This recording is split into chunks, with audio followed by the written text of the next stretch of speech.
Yes, we are live now. Hello friends, this is Imanshi and welcome to Let's Learn. तो discuss करेंगे कुछ questions को। ये series है ही अपनी और नाइन्थ सेशन है इस सीरीज का। सभी को गुड इवनिंग, नमस्कार, राम राम, सत श्री अकाल, अस्सलाम वालेकुम, whatever you feel connected with. Start करते हैं। एक बार आ जाओ, ऑडियो वीडियो सब क्लियर होगा। क्वेश्चंस डिस्कस करते हैं फटाफट से। चलिए, आज कंपैरेटिवली कम क्वेश्चंस हैं, मतलब हम जनरली 20 से 25 क्वेश्चंस को डिस्कस कर रहे होते हैं। आज हम करेंगे कुछ 12 क्वेश्चंस ओनली। ठीक है, चलिए फिर स्टार्ट करते हैं। ये सेशन 9 है, पीडीएफ एक साथ ही मिलेंगी। सेशन आपको पसंद आएगा, डिस्कशन पसंद आएगा। बेसिकली क्वेश्चंस तो आप चाहे जहाँ से देख लीजिए, है ना। तो वो आपको हेल्प करेगा और पसंद आएगा तो लाइक शेयर सब्सक्राइब आप कर देंगे। ये सोशल मीडिया हैंडल्स हैं। टेलीग्राम पे पीडीएफ मिलती है, आजकल नहीं मिल रही है, कुछ एक प्रॉब्लम चल रही है, वो मैं जल्दी ही रिजॉल्व कर लूँगी तो फिर से मिलनी शुरू हो जाएंगी पीडीएफ्स। ठीक है बात। अब क्वेश्चन नंबर 1 पे आ जाते हैं। क्वेश्चन नंबर 1 कहता है which is the correct expanded form of VES. VES की करेक्ट एक्सपेंडेड फॉर्म यानी विस्तारित रूप पूछा है। वीईएस एक एक्रोनिम है, उसका विस्तारित रूप पूछा है। बताइए, फटाफट से आंसर कीजिए। पहला है विलेज एक्सपीरियंस कमेटी, दूसरा है विलेज एक्सकर्जन कमेटी, फिर है विलेज एजुकेशन कमेटी या फिर विलेज एनहेंस कमेटी। फटाफट से आंसर कीजिए, तब जाकर के हम बढ़ेंगे आगे और आगे की बात करेंगे। ठीक है बात। आ जाओ पहले। कई लोग तो आज तैयार ही नहीं है, उससे पहले ही क्वेश्चन शुरू हो गए हैं, है ना। देखिए एक बार। बहुत बढ़िया, ग्रेट। फर्स्ट का सी ज्यादातर लोग कह रहे हैं, वीईएस बोले तो विलेज एजुकेशन कमेटी। बिल्कुल बात ये सही है। जो एक प्रोग्राम आया था डीपीईपी करके, district programme for primary education और समथिंग इसका नाम था ना, district programme for education of primary children, या प्राइमरी से रिलेटेड ये डीपीईपी एक योजना आई थी, जिसमें बात हुई है किसकी, विलेज एजुकेशन कमेटी की। कि जो विलेज एजुकेशन कमेटी बने, जिसमें गांव के सरपंच हैं या आसपास के जो लोग हैं, वो स्कूल में स्मूथ तरीके से पढ़ाई हो सके या पूरा काम चल सके, इसलिए कम्युनिटी भी साथ आए। तो एक कमेटी बनी, विलेज एजुकेशन कमेटी, जो स्कूल को हेल्प करती है स्मूथली वर्क करने में। एक लोकल एरिया से जिसमें कुछ मेंबर्स हैं वो काम करेंगे। ठीक, तो डीपीईपी पॉलिसी के तहत, इसके बारे में आप चाहें तो विस्तार से पढ़ सकते हैं, नहीं तो कभी इस डीपीईपी पॉलिसी को ही पढ़ लेंगे। ठीक है, district programme for education of primary children और प्राइमरी एजुकेशन, ऐसा करके इसका फुल फॉर्म है। आगे बढ़ेंगे क्वेश्चन नंबर 2 पर। One of the important aims of physical education is to develop, यानी शारीरिक शिक्षा के महत्वपूर्ण उद्देश्यों में से एक उद्देश्य पहचानना है आपको। एम्स मतलब फिजिकल एजुकेशन हम देते क्यों हैं। जो आप फिजिकल एजुकेशन शारीरिक शिक्षा की बात करते हैं और जिसमें आप 12th से लेकर के और सभी जगह पे पढ़ते हैं, स्पेशली स्कूल एजुकेशन में तो कंपलसरी भी है, if I am not wrong, तो एक लेवल तक।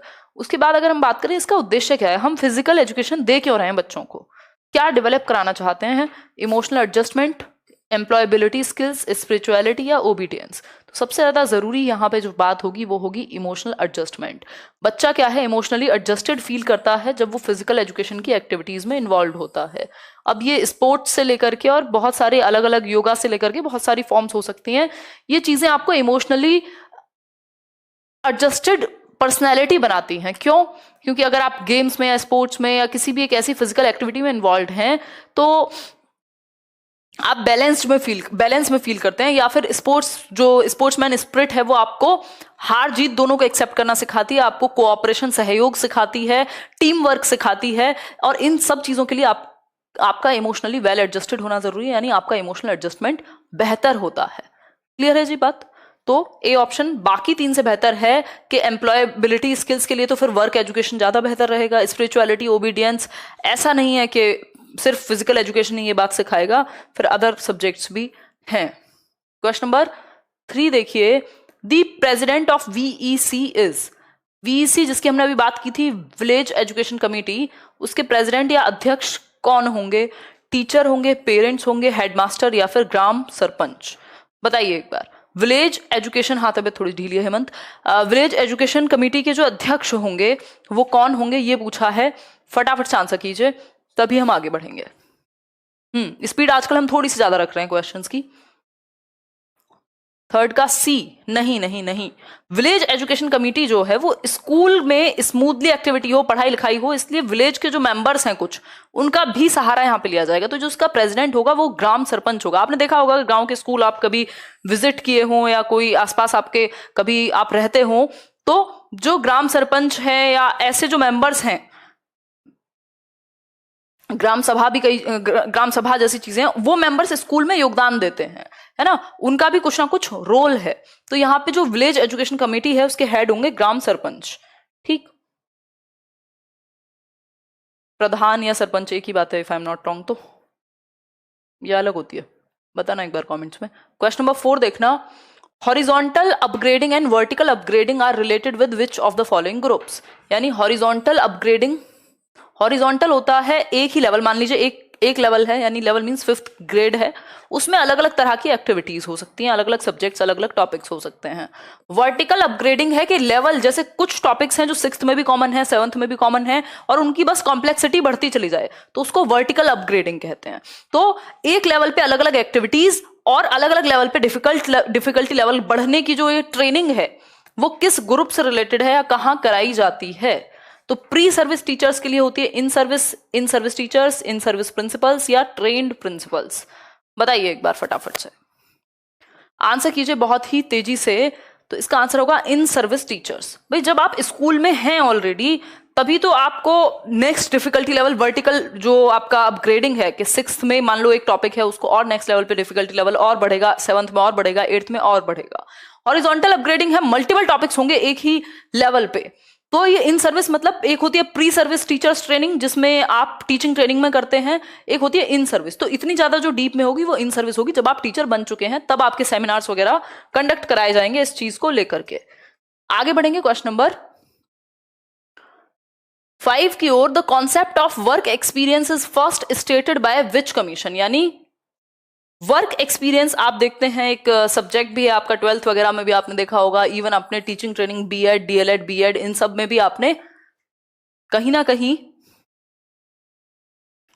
पढ़ा होगा। तो वर्क एजुकेशन को किसने पहली बार स्टेट किया या वर्क एजुकेशन को लाने की बात किस कमेटी ने की? आकाश सिंह, फर्स्ट टाइम तो नहीं हो आप, तो बहुत बार लाइव होते हो, हैं पता है मुझे, जो लोग डेली लाइव आते हैं लाइक शेयर कर दीजिएगा एकदम खुशी खुशी। डेली कुछ कुछ करना जरूरी है। अभी कल वेंसडे है, परसों हो सकता है मैं एक 1 लाइनर का आपके साथ सेशन लूं जिसमें हम कुछ 1 लाइनर क्वेश्चंस करेंगे, है ना, बहुत दिन से ऐसे ही चल रहा है ये वाला ही। देखिए कोई कह रहा है सी, नहीं, ये कोठारी आयोग ने किया था, कोठारी एजुकेशन कमीशन 1964-66, जिसके अंदर ये, इसको ठीक कर लीजिएगा, कोठारी आयोग 1964 से 66 में आया था। डॉक्टर DS कोठारी इसके अध्यक्ष थे, जिनके नाम पे ये जो है नाम पड़ गया इसका कमीशन का। और इसी में पहली बार 3 लैंग्वेज फॉर्मूला की बात हुई थी, जिसको हम त्रिभाषा सूत्र बोलते हैं। ठीक है, इतनी बात क्लियर है? हाँ,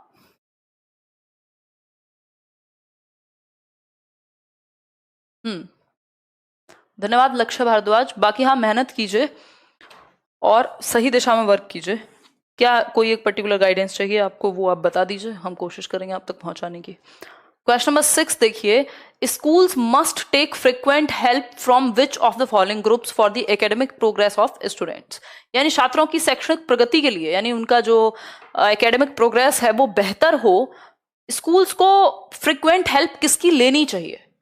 take frequent help from which of the following groups, किस ग्रुप की फ्रिक्वेंट हेल्प, यानी बार बार उनसे वार्तालाप हो, उनसे डिस्कशन हो, कोई एक प्लान बनाया जाए, उनको शामिल किया जाए, किससे ले स्कूल फ्रिक्वेंट हेल्प बच्चे के भले के लिए? तो भाई बच्चे के भले के लिए स्कूल के बाद पेरेंट्स ही हैं सबसे इंपॉर्टेंट, या मतलब मैं कहूं तो पेरेंट्स के बाद स्कूल है। मतलब दो चीजें, दो लोग सबसे ज्यादा इंपॉर्टेंट है। लोग क्या, ऑर्गेनाइजेशन कहेंगे, ग्रुप्स कहेंगे। तो स्कूल यहां पहले से इन्वॉल्व है, दूसरे हो गए पेरेंट्स। ठीक, ये सब एक साइड और यहाँ स्कूल और पेरेंट्स एक साइड, बाकी के तीनों तो कहीं ना कहीं स्कूल से ही जुड़ गए हैं। ठीक है जी बात, वो तो स्कूल से ही जुड़ गए हैं, अदर देन स्कूल की बात हो रही है। क्वेश्चन नंबर 7 देखेंगे एक बार। क्वेश्चन नंबर 7 है, world declaration on education for all was done in which of the following conferences. यानी एजुकेशन फॉर ऑल जो बात करता है बेसिकली कि इंक्लूसिव एजुकेशन या सभी तक एजुकेशन पहुंचाई जाए, ये कहाँ हुई थी कॉन्फ्रेंस? ये कॉन्फ्रेंस हुई थी जिसको WCE कह सकते हैं, I think world education conference, WEC कह देंगे। 1980s में हुई थी वर्ल्ड एजुकेशन कॉन्फ्रेंस, ठीक। ये 1980s में हुई थी और जहां ये डिसाइड हुआ कि एजुकेशन फॉर ऑल, यानी सभी को शिक्षा दी जानी चाहिए।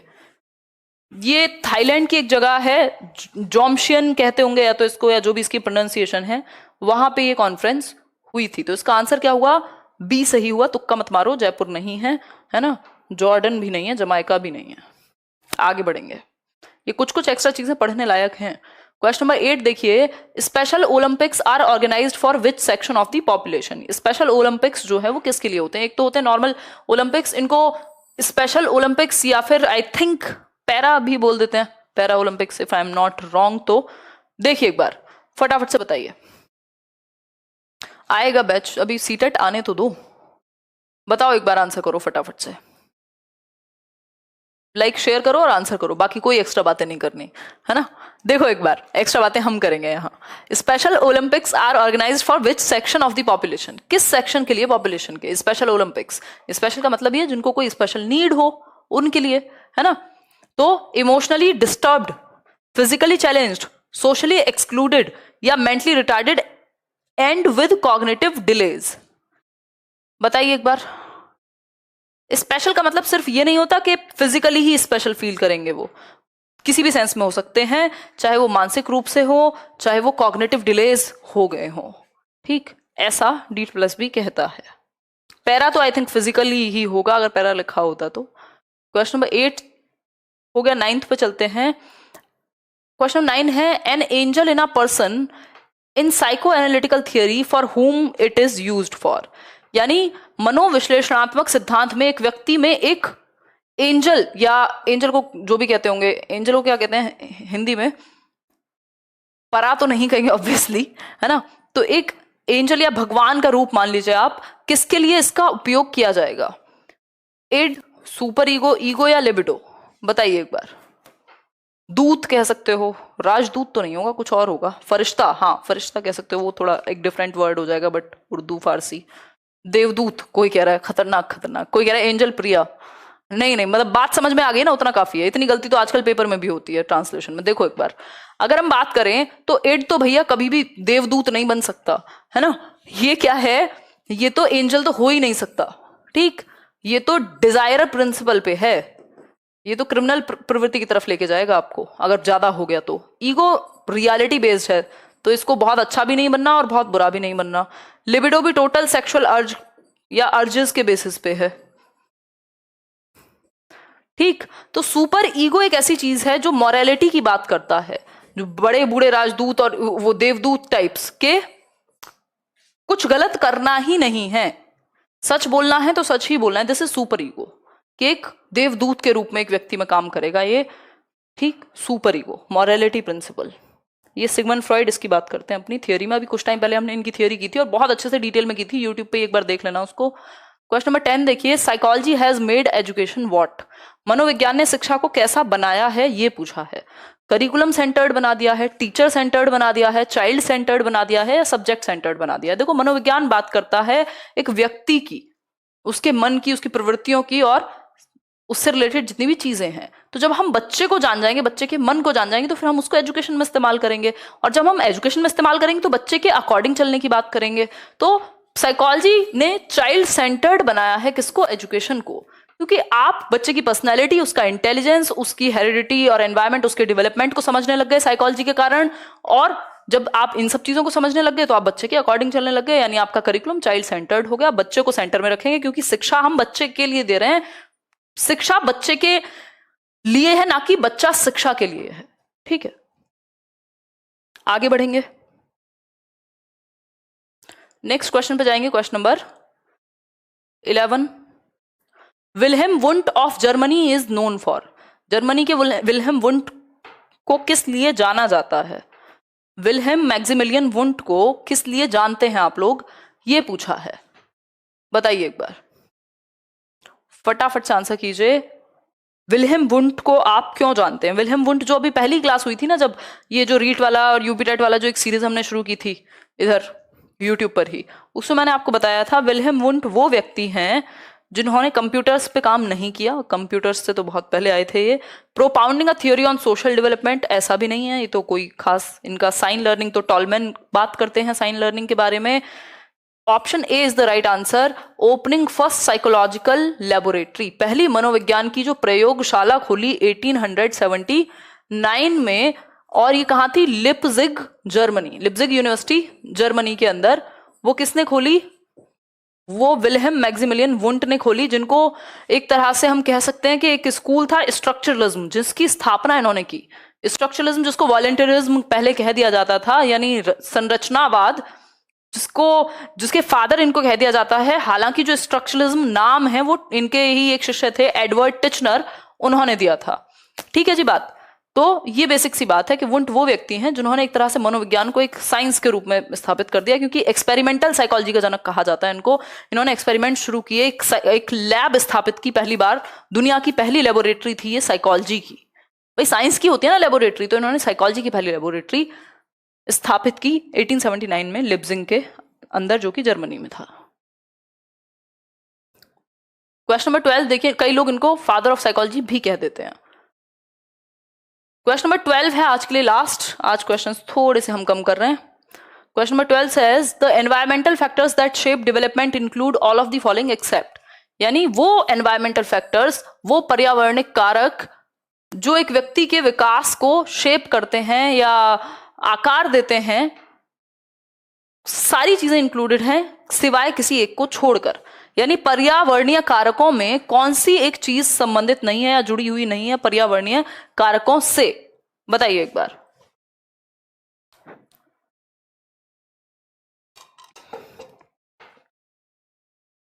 कोई कह रहा है डी 100%, लव अब्दुल, बहुत बढ़िया जी। क्वालिटी ऑफ एजुकेशन, ये तो एनवायरमेंट पे डिपेंड करेगा ना। अगर आप स्टैनफोर्ड यूनिवर्सिटी में पढ़ रहे हैं या आप कहीं किसी गली नुक्कड़ के किसी कॉलेज पे पढ़ रहे हैं जो सिर्फ ऐसे ही है, तो डिफरेंस है। क्वालिटी ऑफ एजुकेशन, एजुकेशन कैसी दी जाएगी, ये तो एनवायरमेंट पे है ना। आप किसी को, वो आपने वो फैमिली मैन शो देखा ही होगा, तो उसमें क्या है, एजुकेशन, क्वालिटी ऑफ एजुकेशन जो है वो सारा खेल एनवायरमेंट का है। आप किसी को टेररिस्ट भी बना सकते हो और आप किसी को एक देशभक्त या पैट्रियट या कुछ एक अच्छा वॉरियर भी बना सकते हो। तो क्वालिटी ऑफ एजुकेशन जो है वो टोटली एनवायरमेंट पे डिपेंड करती है। ठीक, इसके अलावा क्वालिटी ऑफ न्यूट्रिशन, भाई कैसा न्यूट्रिशन मिलेगा वो भी आपके एनवायरमेंट पे डिपेंड करता है। अगर एक एनवायरमेंट ऐसा है जहां सारा पौष्टिक आहार बच्चों को मिला है तो ऑब्वियसली डेवलपमेंट अच्छे से होगा। नहीं मिला, ऐसा एनवायरमेंट है जहां न्यूट्रिशन देखने को नहीं था, भूखमरी थी, तो दिक्कत है, बच्चा माल न्यूट्रिशन का शिकार हो जाएगा, कुपोषण का। कल्चर यानी संस्कृति, ये भी एनवायरमेंट का ही तो हिस्सा है। आप आज भारत में बैठे हैं, कल आप अंटार्कटिका चले जाइए, चीजें बिल्कुल बदल जाएंगी। ठीक, तो फिजिक एक ऐसी चीज है जो हेरिडिटी से संबंधित है, जो ज्यादा डोमिनेंट होती है हेरिडिटी से, आपकी आनुवांशिकता से, आपके जीन्स से, बजाय कि एनवायरमेंट के। अब अगर आपकी जो हेरिडिटी में हाइट सेट है कि 6 फीट नहीं जाएगी, तो वो नहीं जाएगी, चाहे आप कितना भी न्यूट्रिशन दे लीजिए, उससे ऐसा नहीं होगा कि आप 7 फीट चले जाएंगे, जो एक प्रोबेबिलिटी है दोनों के बीच की, क्योंकि हेरिडिटी लिमिट सेट कर देती है किसकी, विकास के लिए, वृद्धि के लिए। तो फिजिक जो है वो हेरिडिटी से संबंधित है, ना कि एनवायरमेंट से। ठीक है, या टाइप, आपकी बॉडी टाइप कई लोगों का। आज के लिए इतना ही। होपफुली आपको सेशन पसंद आया होगा, पसंद आया हो तो लाइक शेयर आपने कर दिया होगा, नहीं किया होगा तो अब कर देंगे, और सब्सक्राइब करके रखा होगा ताकि नोटिफिकेशन चला जाए। आजकल टेलीग्राम पे भी नोटिफिकेशन नहीं जा रहा है, तो आप चैनल के थ्रू ही जुड़िए। इसके अलावा अगर मैं बात करूं तो बी योर ओन कॉन्स्टेंट, अपने साथ बने रहें। और आउट ऑफ 12 क्वेश्चंस कितने ठीक हुए हैं आज, और अगर कहीं डाउट है तो कहाँ है, वो आप कमेंट करके बताइएगा। एक 1 लाइनर्स का सेशन या तो हम थर्सडे रखेंगे या फिर हम रखेंगे फ्राइडे, इनमें से किसी दिन हो सकता, थोड़े से हम डिफरेंट चीज़ें कर लेंगे, ताकि एक रीट का भी एग्जाम है, एनटीटी का भी एग्जाम है, तो कई लोगों का रिवीजन 1 लाइनर के थ्रू जल्दी से हो जाता है, आसानी से। सीटेट का नोटिफिकेशन देखो कब आता है, जुलाई तक आ ही जाना चाहिए मेरे ख्याल में। आदित्य कुमार हैप्पी बर्थडे भाई, आपको कल था आपका बिलेटेड हैप्पी बर्थडे, और बताओ, है ना, ईश्वर आपको वहां पहुंचाए जहां के आप, जहां जो आप डिजर्व करते हैं उतनी मेहनत करने की क्षमता दे, है ना। चलिए फिर 7, 9, 10, 12 12 नहीं आए किसी के? मैथ्स की सीरीज स्टार्ट करा देंगे एक बार उदय सर को बोल के, कोई दिक्कत नहीं है। और बताओ। हाँ, आपने देख ली फाइनली? हाँ हाँ, देख लिया मैंने, फैमिली मैन देख लिया। बहुत टाइम बाद कोई सीरीज या कुछ मूवी ऐसी देख ली कुछ, है ना। चलो फिर, आज क्लास होगी, चल तो रही है, और कैसे कैसे होगी है। चलो कल मिलते हैं फिर। Thank you so much. कल मिलेंगे। अभी थोड़ी थोड़ी मेहनत कर रहे हैं, जब जरूरत पड़ेगी तो ज्यादा भी करेंगे, कोई दिक्कत नहीं है। चलो फिर, टेक केयर, गुड नाइट।